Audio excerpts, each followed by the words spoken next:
আসসালামু আলাইকুম ওয়া রাহমাতুল্লাহি ওয়া বারাকাতুহু। নিশ্চয়ই আপনি ভালো আছেন। আমি মন থেকে দোয়া করি আপনি ভালো থাকেন। আমিও আপনাদের দোয়া এবং মেহেরবানিতে ভালো আছি। তবে আপনারা বলবেন যে ফজলু ভাই আপনাকে এত খুশি লাগছে কেন? আসলে একটা খুশির ব্যাপার। কারণ দেখেন চুনারঘাট মাধবপুরে আমাদের একজন নতুন সংসদ সদস্য পদপ্রার্থী আমার আপনার সুপরিচিত ব্যক্তি তাহিরি সাহেব। উনি অত্যন্ত ভালো মানুষ। ওনার ওয়াজে হাজার মানুষ হয়। জোয়ান বুড়া সবাই তাকে দেখতে যায়।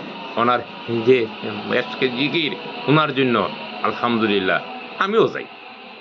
তো দেখেন উনি একটি ওয়াজের বক্তব্যতে উনি বলেছেন যে কোনো ওয়াহাবিদের সাথে কানাকানি করা যাবে না, কোনো ওয়াহাবিদের সাথে সম্পর্ক করা যাবে না, কোনো ওয়াহাবিদের সাথে বিয়ের সম্বন্ধ করা যাবে না।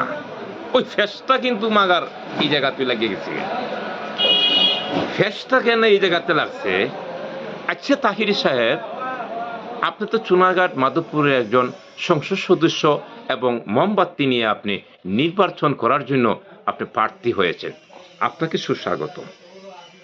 বাংলাদেশের সংবিধান অনুযায়ী যে কোনো প্রান্তের থেকে বাংলাদেশের একজন ভোটার নাগরিক হতে হবে।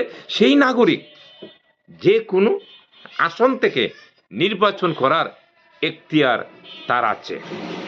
তাহলে আপনি যে ওয়াজের মাঠে বললেন যে ওয়াবিদের সাথে সম্পর্ক করা যাবে না, আচ্ছা বলেন তো চুনারঘাট মাধবপুরে কি আপনার ভাষ্য মতে ওয়াবি কি নাই? কে ওয়াবি কে সুন্নি সেটা অবশ্যই একজনের সাইনবোর্ড নিয়ে কিন্তু একজন চলাফেরা করে না। তাহলে আমার একটা প্রশ্ন, এখন আপনি সেই ওয়াবি ভাইদের সাথে অবশ্যই নির্বাচন মাঠে যখন আসছেন এনচিপ তো আপনার করা লাগবে, ভোট তো আপনার চাওয়া লাগবে, দোয়া তো আপনার চাইতে হবেই। তাহলে এখন সেই ওয়াবি ভাইদের কাছে আপনি আপনি বলেন তো কিভাবে ভোট চাইবেন? তার মানে বোঝা গেল আপনি সেই জায়গাতেই ফেল,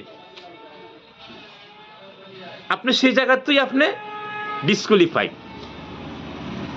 তো যাক, আপনি চুনারঘাট মাধবপুরের একজন সংসদ সদস্য প্রার্থী হয়েছেন, তাহলে সেই নির্বাচনের সময় পর্যন্ত দেখার পালা।